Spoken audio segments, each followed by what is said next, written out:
Gadget Impact. Pegel aku. Rekaman gagal gara-gara ada aja WA masuk. Duh.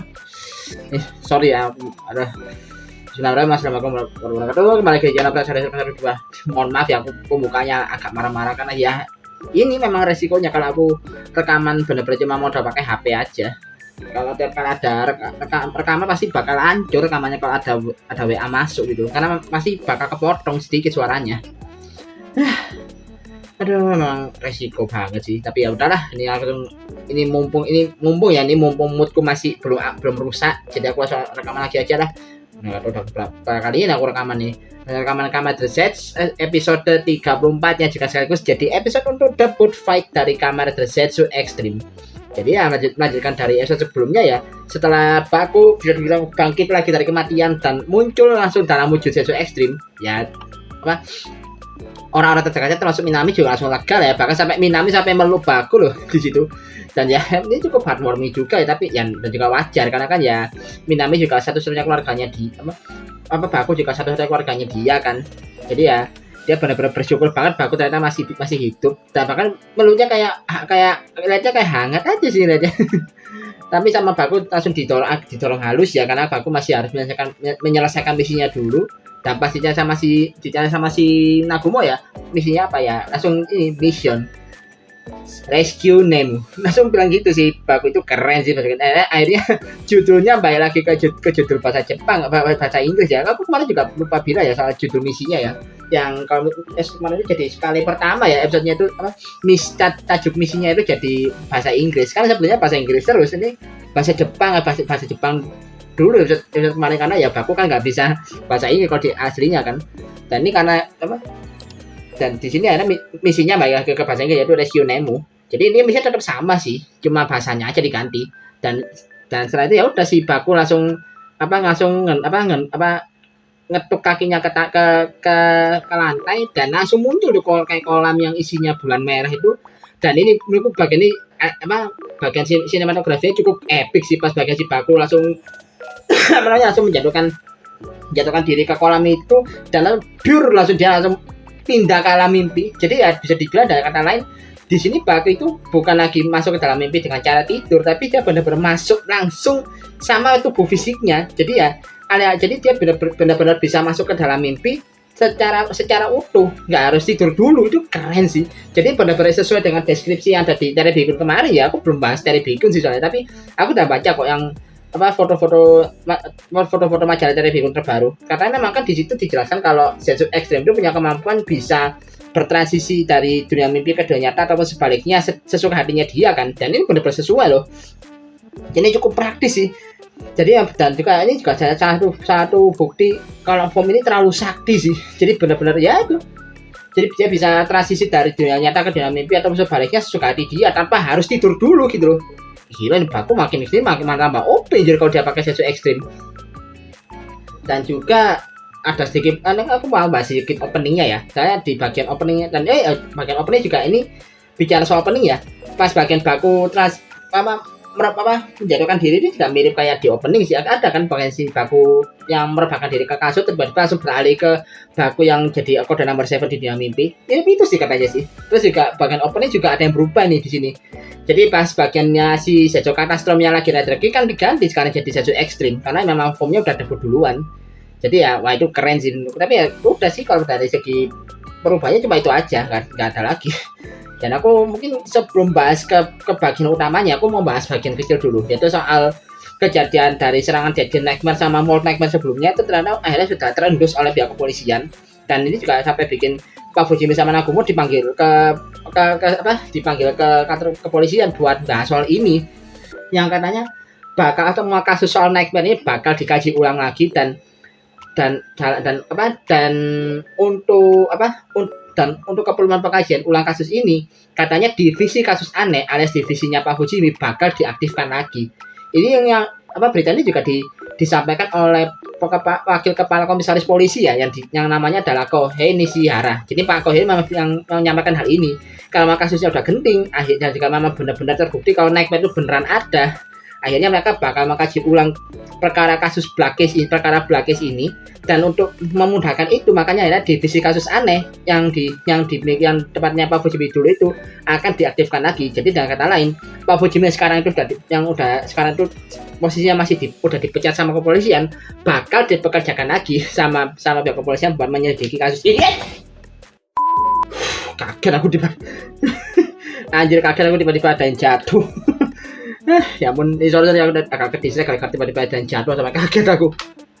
Ya jadi ini aja lah. Jadi kayak divisi kasus aneh kemungkinan bakal diaktifkan lagi sama pihak kepolisian, dan sepertinya kemungkinan untuk esok kedepannya pihak kepolisian bakal lebih aktif untuk menyelidiki kasus Blacklist ini secara skalanya lebih besar, nggak cuma di lingkupnya Pak Fujimi aja.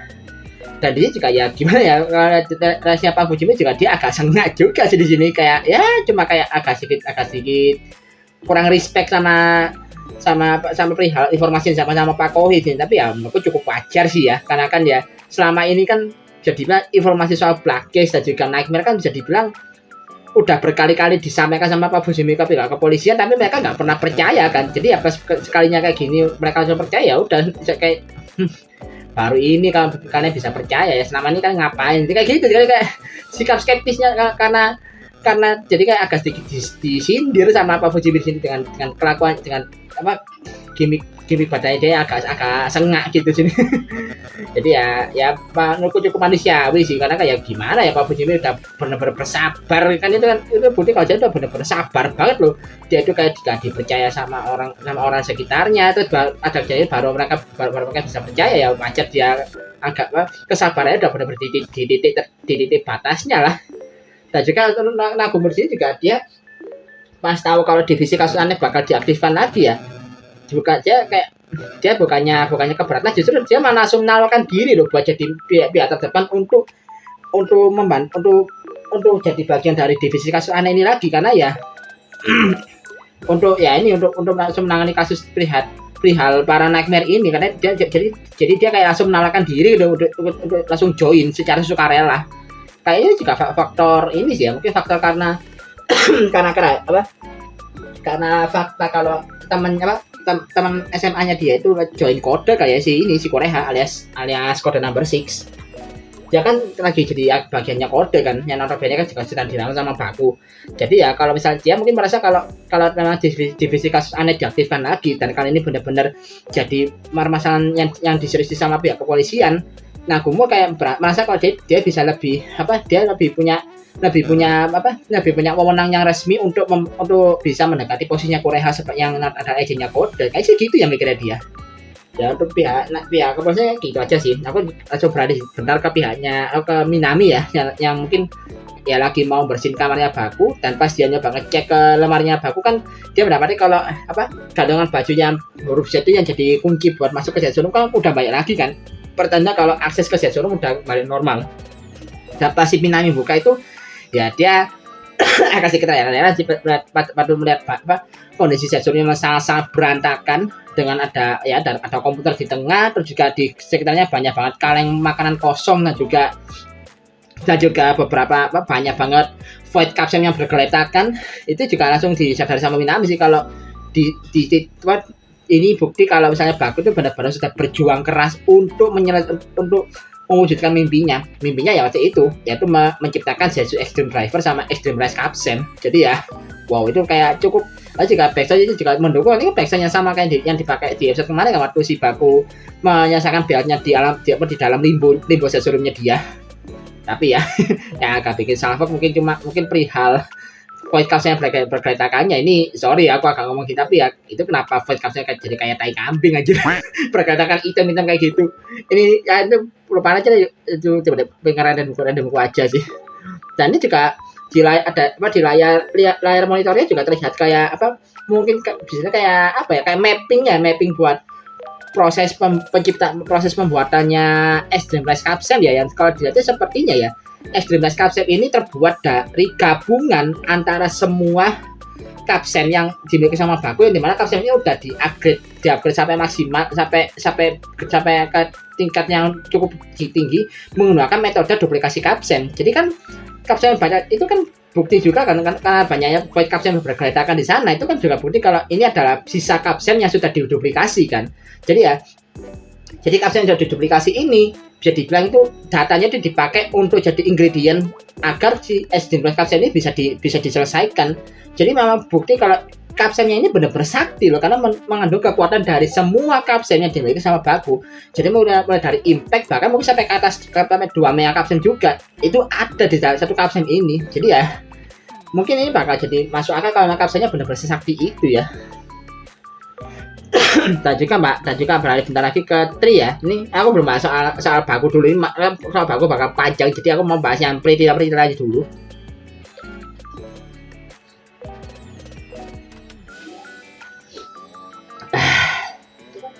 Dan aku membahas lagi ke pihaknya Kode ya, dimana kan Kode juga sudah mulai menyadari kalau info soal Nightmare sudah bocor ke publik kan, dan mereka juga pengen mengendalikan kejadian tersebut. Cuma ya mereka juga masih sudah gak yakin karena ya hal ini sudah gak bisa lagi disumput-sumputin karena beritanya udah terlalu kencang penyebarannya kan. Sampai akhirnya Titi bilang kalau udah saatnya untuk menggunakan benda itu.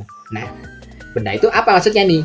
Ini jika bakal kejawab di bagian terakhirnya, nanti aku bakal bahas kok. Jadi ya ini ya ada yang mau dilakukan sama Tri di sini. Tapi ya udah aku potong sampai situ dulu. Aku langsung masuk ke bahasan utamanya, yaitu soal Baku yang akhirnya sekarang dia masuk lagi ke mimpi dan langsung nolong Nemu. Yang waktu itu Nemu lagi mau diserang sama para baby nightmare-nya Sisik.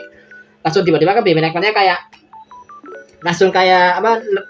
nerjang ke arah pintu hati yang tiba-tiba kebuka kan, dan akhirnya mereka kayak kepindah ke tempat lain.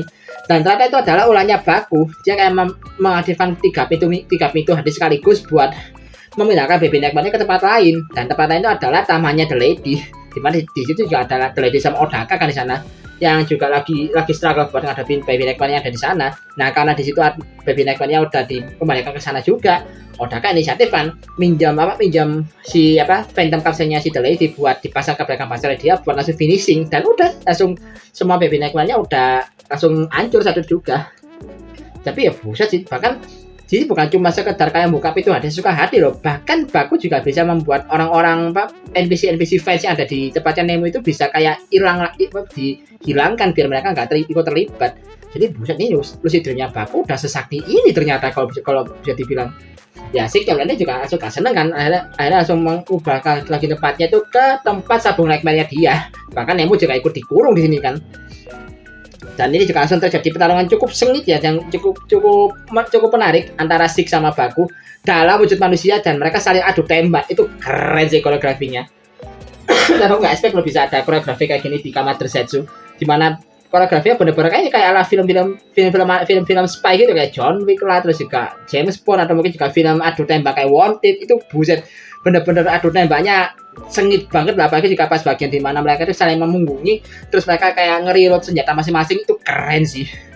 Jadi ya salut sih sama dua aktornya, itu ditaruh image sama Kosei Amano di sini. Bahkan Kosei Amano juga udah mau kepala 5 masih cekatan banget loh di ini, actionnya gila sih. Kepala 5 makin mateng actingnya dia, hebat sih. Terus juga ada yang unik ya, dimana kan selama mereka melakukan adu tembak itu ada beberapa tembakannya yang kena ke badannya mereka kan, tapi badannya mereka itu kayak bisa dibilang kayak pelurunya nggak benar-benar kena ke badannya mereka, karena kayak kayak nembus gitu, dimana kayak kalau segitu kayak badannya kena tembak itu kayak berubah jadi kayak asap-asap hitam, terus si Baku kayak berubah jadi kayak efek percikan air. Ya bisa dibilang kayak ini lah, kayak si Obi itu kalau kena serangan kayak memindahkan badannya kayak serangannya kayak nembus kan, karena kan bagian badan yang kena serang itu kayak dipindah ke dimensi kamunya dia. Mirip itu sih. Tapi ini juga jadi bukti ya kalau sepertinya memang di sini secara level kekuatan lucid dream-nya mereka berdua ini bisa dibilang udah setara sekarang, makanya mereka bisa kayak gitu.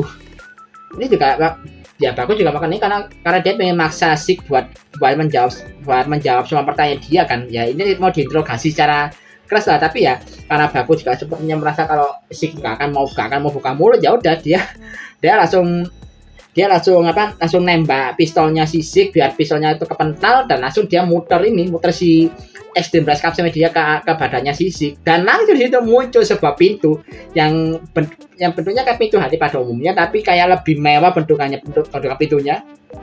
Tapi itu kayak ada ukiran patung Zetsu Extreme di depannya. Dan aku langsung masuk ke sana dengan sambil bilang, akan aku lihat sendiri lewat alam bawah sadarmu. Jadi itu kayak pintu yang sekaligus jadi akses untuk melihat isi dari alam bawah sadarnya Zeke. Jadi ya buset, ini cukup dewa juga kapselnya, bisa sampai mengakses isi hati seseorang, kayak pintu isi hatinya orang yang bersangkutan loh. Jadi ya, kayak katanya Bang Reza kemarin, kayak ya katanya Bang Reza, ini pintu yang bisa bilang kayak mengakses shortcut untuk menuju pusat Doxley-nya. Beneran sih, bisa sampai kayak gitu. Ini juga satu kemampuan Zetsu Extreme sih, yaitu bisa mengakses bisa memungkinkan pemakainya untuk melihat langsung ke dalam alam bawah sadar targetnya. Dimana target ini adalah si Zeke. Dan langsung di sini kan si kayak langsung aku kan melihat ke mimpi di mana Zeke itu kayak lagi dimasukkan dalam penjara kan. Dan ini timeline-nya sebenarnya ada timeline jauh sebelum ini. jauh sebelum Zeke masuk belum join sama kode. Bahkan dia juga ada momen di mana si Zeke kayak ada banyak ngomong, kamu jangan seenaknya melihat isi mimpi hari orang ya. Itu agak creepy sih jujurnya pas ada banyak kayak gitu. Tapi ya udah sih, aku nggak peduli, dia muter lagi Extreme Rise Capsule-nya, dan langsung muncul lagi gambaran lain di mana kayak gambaran di sebuah kayak mansion atau villa gitu ya, yang isinya juga kayak yang banyak orang-orang seperti itu adalah kelompok mafia lagi pesta di sana. Tiba-tiba mereka itu dikejutkan dengan keadaannya Zeke yang langsung muncul dan ngebantai satu persatu semua bodyguard-nya ada di sana. Bahkan ini juga ada yang satu hal yang aku notice ya, ada cameo-nya Tom Constantine ternyata yang pernah jadi salah satu bodyguard yang berjaga di sana. Tahu kan Tom Constantine? Salah satu yang orang anggota divisi sosmednya Toei, yang juga sekaligus dia tuh pernah jadi band alias bodyguardnya Neon di Kamen Rider Kids, dan juga sekaligus jadi mantan PDGP, yaitu si Kamen Rider Garum yang temanya Harimau Putih itu. Kayak Risa aja kalau tema Harimau Putih. Jadi ya dia ternyata comeback lagi di sini setelah dia jadi band di Kamen Rider Kids, juga jadi satu anggota Retrooper di Vice Paradise Weekend. Sekarang dia comeback lagi jadi satu bodyguard mafia di Kamen Rider Zetsu. Itu cukup unik sih. Jadi aku iya juga ada Tom Constantine di sini. Aku baru nyadar gitu pas aku nonton lagi untuk sekian kalinya. Dan udah sini langsung semuanya tuh dibantai di sana, termasuk satu orang yang namanya Kal jadi dia, yang ternyata yang adalah bos mafianya, yang juga sekaligus adalah ayahnya Zeke sendiri, yang juga di sini ternyata sudah melakukan perbuatan di mana dia itu sudah menjebloskan anaknya sendiri ke dalam penjara. Itu yang bikin kayak langsung Zeke langsung ngincer dia gitu, sambil aja ya kayak penjelasan soal mimpi ya, dimana apa yang terjadi di dalam mimpi bakal jadi kenyataan di dunia nyata, sambil dia kan juga langsung ditembak sama si ayahnya si Kal, tapi ya si Zeke langsung ngilang, langsung muncul di sampingnya, langsung ditembak mati tepat di kepalanya tuh. Dan itu juga bikin akhirnya si Kal dalam mimpinya tuh tewas kerembak, dan itu juga bikin akhirnya sosok ayahnya Zeke di dunia nyata juga mati gitu. Tapi matinya juga misterius, sampai beberapa bodyguardnya juga bingung nih kok bisa mati gitu. Dan pas masuk berita kebanyakan pembawa acara di berita itu melaporkan kalau korbannya ini mati karena serangan jantung. Mati karena serangan jantung. Dan ini nggak terjadi ke ayahnya Zeke doang, tapi Zeke juga melakukan hal yang sama ke banyak orang. Tapi yang jadi sasarannya cukup spesifik, yaitu adalah orang-orang yang notabene bisa dibilang para kriminal, bos mafia, terus juga politisi jahat, juga ada politisi korup dan politisi jahat dan juga koruptor. Kemudian ada kayak anggota bos kartel dan segala macam. Jadi ini adalah targetnya sih, itu adalah orang-orang yang notabene memang punya catatan kriminal yang punya bukti kriminal yang sangat-sangat berat gitu. Jadi para kriminal berat tadi yang diincar sama Zeke, dan semua sama. mereka dibunuh di dalam mimpi, dan pas di dunia nyata mereka dibilang tewas, tapi dengan hasil otopsinya mengatakan kalau mereka itu mati karena serangan jantung. Ini loh, serangan jantungnya ini loh, ini cukup gong sih. Karena apa? Cara Darko sama Zeke ini mirip loh sama Kira alias Light Yagami di anime Death Note. Mirip banget loh. Kan tahu nih, kalau Death Note tuh kalau si Light Yagami itu nulis nama di Death Note, nama itu namanya yang ditulis itu bakal mati 40 detik setelahnya dengan kondisi mati akibat serangan jantung kan. Sama persis loh. Gila sih. Bener-bener mirip banget. Jadi ya bisa bilang ya Darko sama Zeke itu ya udah kayak Light Yagami, cuma beda cara eksekusinya aja. Kalau Light Yagami kan nulis pakai metodenya nulis di buku. Kalau si Zeke ya udah dia langsung masuk dalam mimpi, bunuh-bunuhi semua para kriminal ini di dalam mimpi. Gila sih. Dan ya karena yang diincar juga cuma orang-orang jahat ya. Sampai mikir nih, wah ini sih kalau tadi yang nyata membantu banget sih untuk membunuh para koruptor gitu. Aku sampai mikir gitu beneran sih. Ini bener apakah di nyata itu yang dilakukan sama Zeke cukup diperlukan? Ya menurutku sangat perlu sih. Tahu sendiri kan dunia ini lagi sekacau apa karena banyak orang-orang yang notabene jahat ya. Kalau memang ada orang bisa melakukan hal sama kayak Zeke ya aku dukung sih, jujuran aja di sini.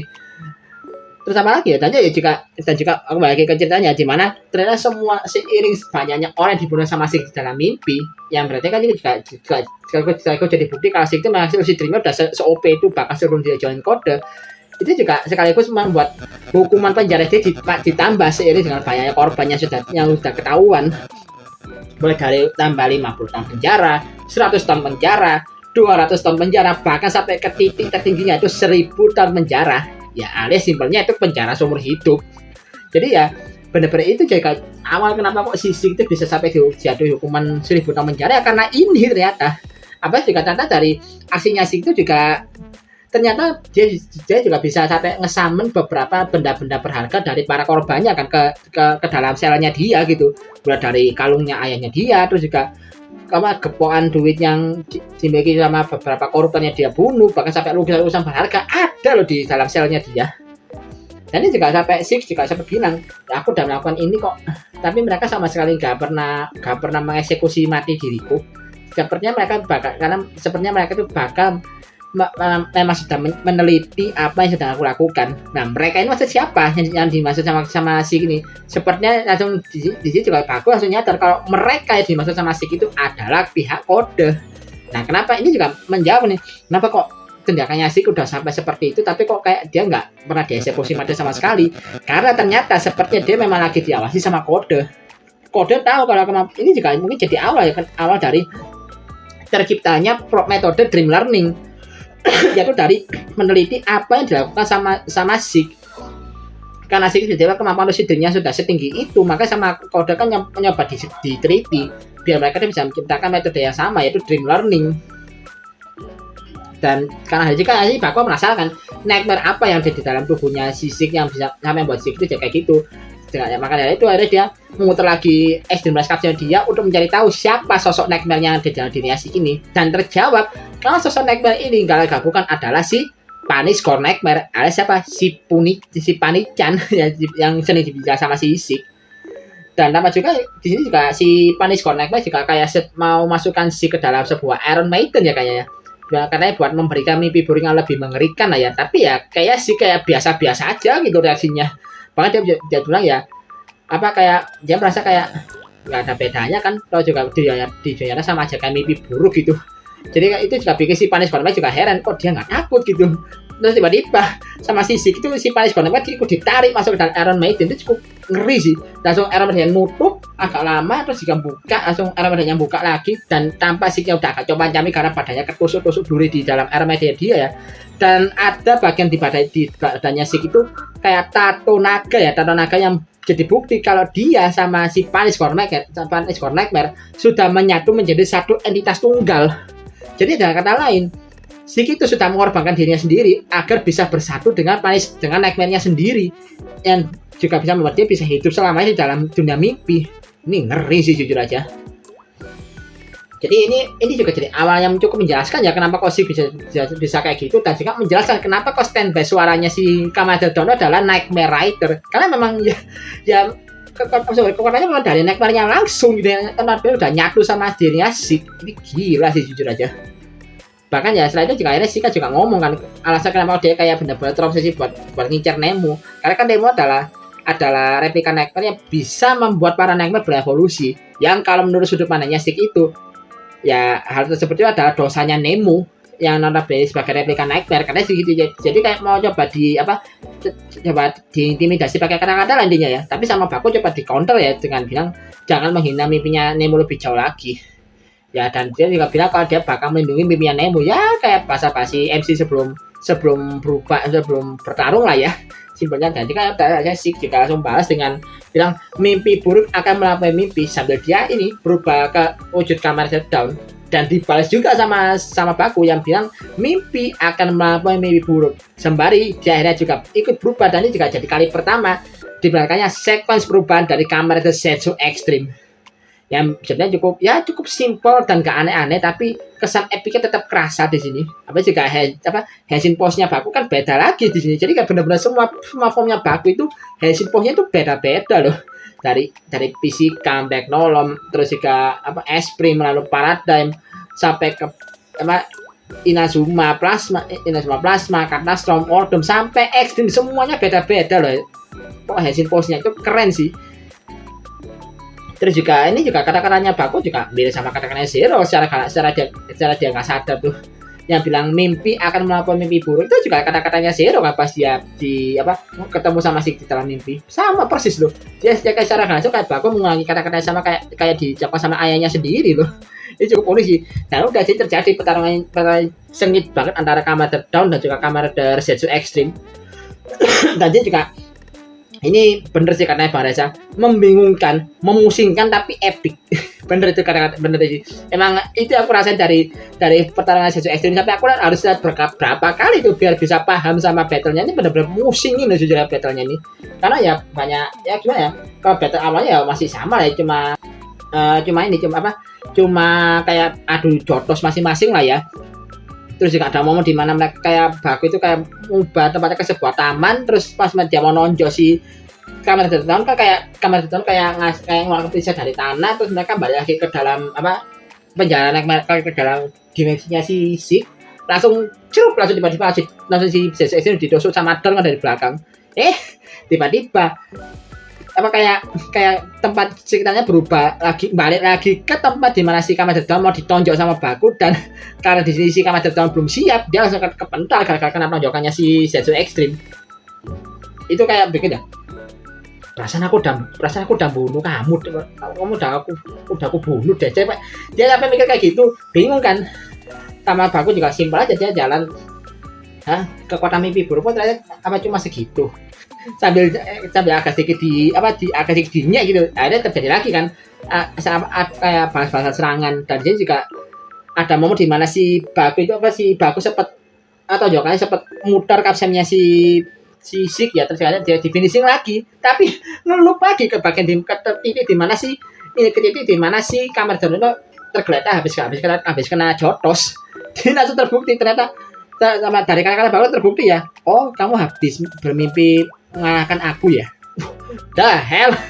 Jadi kayak dengan kata lain ya, setiap kali Baku itu kayak di satu titik itu kayak ada momen di mana si Baku itu kayak mengembalikan lagi waktunya ke titik di mana dia itu masih belum kena serangan sama si Kamen Rider Down. Jadi kayak aku juga ini bener aja agak bingung jelasinnya, tapi kayak ada titik di mana si Baku itu kayak memutar ulang waktu lah intinya, kayak memundurkan waktu. Jadi ya kalau secara konsep mirip kemampuan hyperclock-nya Kabuto lah kalau boleh dibilang, kayak hyperclock-nya Kabuto, atau mungkin jadi itu kayak fenomena yang terjadi itu kan kayak Baku itu seperti kayak memanipulasi menciptakan skenario mimpinya sendiri kan, yang diarahkan langsung ke Zeke, tapi Zeke-nya gak nyadar gitu.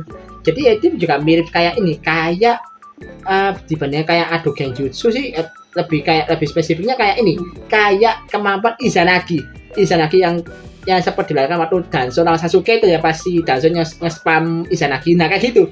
Jadi kayak Sasuke udah merasa dia bisa membunuh Danzo, tapi ternyata itu cuma skenario dari genjutsu Izanagi yang dipakai sama Danzo kan. Nah miripnya kayak gitu. Jadi kayak kemampuannya mirip itu sih. Jadi buset, aku sampai aku harus nonton berkali-kali biar bisa paham. Ternyata konsepnya kayak gitu loh. Ini gila sih, bisa menciptakan skenario mimpinya sendiri yang dibuat untuk untuk apa ya, kayak untuk menipu targetnya, tapi targetnya nggak nyadar gitu loh. Dia baru nyadar pas kayak kejadiannya ngelup lagi dari awal. Itu gila sih, dan terjadi berkali-kali. Dan kayaknya ada tandanya ya, kalau misalnya gimana apa, kalau ability-nya Zetsu ekstrim diaktifkan ada tandanya loh, kayak ada kayak suara lonceng sama kayak kameranya kayak berubah jadi ala-ala kaleidoskop ngeblur gitu.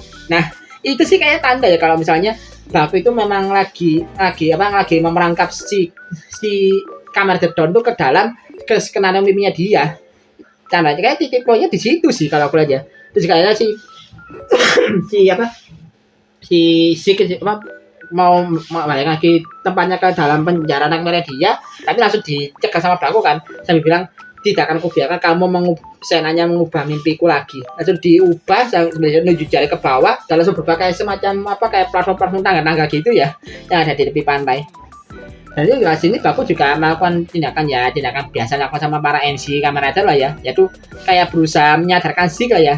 Jangan bilang kamu padahal punya kekuatan sebesar ini, tapi kenapa kamu gak menggunakan kekuatanmu untuk menolong orang lain? Jadi kayak dia bilang kayak gitu ya sama si Zeke ya, dibahasnya emangnya manusia itu pantas diselamatkan ya. Manusia kan takdirnya kan hanya untuk dihukum. Terus sama si Baku langsung dibahas lagi, kamu bilang kayak gitu, emangnya itu memang kata-kata itu keluar dari hatimu sendiri, atau karena kamu sudah menjual hatimu kepada Nightmare, makanya kamu bisa berpikir seperti itu. Jadi kayak ya ini kayak mencoba mempersuasi Zeke lah ini di sini si Baku. Tapi ya percuma, katanya Baku mental semua tuh kalau dari Zeke itu, dia benar-benar gak bisa. Ya jadi memang benar-benar sudah hal ini gak ada pun juga gak masalah gitu. Tapi ya oke lah, memang dia mau mencoba menyadarkan Zeke. Tapi ya masalahnya setiap kata-katanya dia itu mental semua loh di Zeke itu. Gak ada yang mempan kata-kata dia itu, sama sekali gak ada yang mempan.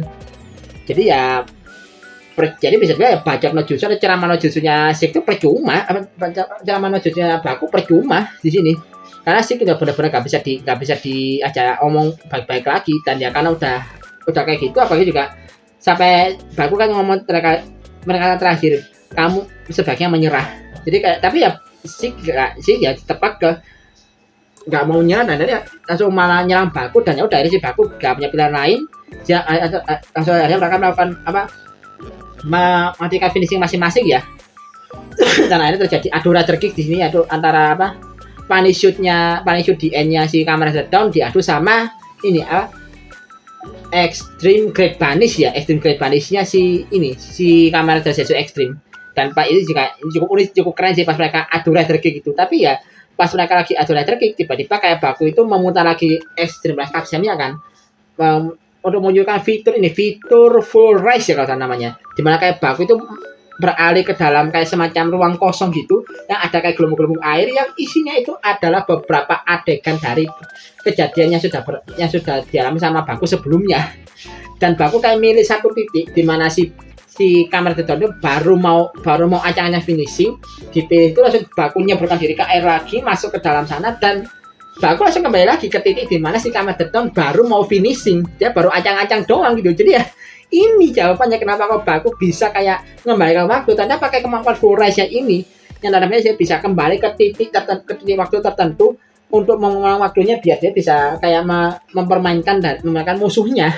Jadi kalian ini juga sih malah bingung kan, dia baru mau ancang-ancang finishing, malah si Kamen Rider Zetsu Extreme udah loncat dan rider kick duluan. Dia gak siap di sini. Ya udah ya si Kamen Rider Dawn-nya kena rider kick secara telak, kena Extreme Great Banish-nya si Zetsu Extreme secara telak, dan langsung udah kalah di sini. Dia kalah dan juga badannya pelan-pelan terkikis dan akhirnya menghilang.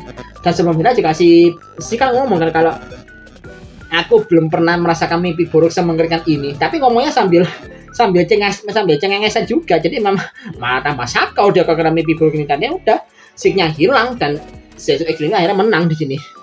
Dan apakah ini juga jadi tanda kalau tanda kalau Zeke beneran mati? Kayaknya sih iya. Apalagi juga kan waktu Baku selesai finishing kan dia bilang tidurlah dalam kedamaian. Alias ya simpelnya kayak Baku mau bilang rest in peace atau mati gitu. Tapi nggak mungkin ngomong mati di syariah anak-anak kan, makanya udah diplesetin tidurlah dalam kedamaian. Jadi ya, kayak ngomong rest in peace lah intinya. Jadi ya Danakannya juga semakin membuktikan ya kalau sepertinya untuk sekarang Kamen Rider Dawn apa sih Kamen Rider Dawn itu memang beneran mati, tapi ya masih belum tahu ya karena ini adalah serial garapannya Yuya. Kita juga nggak bisa langsung mena kalau si beneran tewas. Bisa aja kan nanti di episode berapa dia bakal balik lagi.